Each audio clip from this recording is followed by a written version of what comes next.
ඇත්තටම මම මොණරාගලි නම් ආවේ. මට මේ තැන හඳුන්වලා දුන්නේ අපේ කසින් කෙනෙක් ඉන්නවා. එයා තමයි බයෝමෙඩිකල් එකේ. ඇත්තටම එනකොට මට සෑහෙන ලෙඩ ගොඩක් තිබ්බා.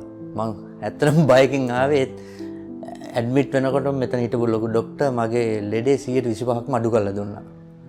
ඊට පස්සේ මං ඇතුළට රූම් එකට ආවට පස්සේ මට දැනුනේ නිකන් හෝටල් රූම් එකක දැන්න ෆීලිං එකක් තමයි මට දැනුනේ. ඒ වගේම හැමදේම මට හොඳට කරලා දුන්නා. ලෙඩේ බෙහෙත් ගන්න කලින් 150ක් විතර හොඳ වුණා. අනිත් එක මගේ ලෙඩ ඔක්කොම දැන් හොඳයි. බෙහෙතුත් දැන් කරා. මං දවස් 7ක් 8ක් ඉන්න ලෑස්ති වෙලා තමයි ආවේ. දවස් 3න් වගේ මම මේ ඩිස්චාර්ජ් කරලා තියෙනවා. සේවක මණ්ඩලෙත් හැංගින්න හොඳයි.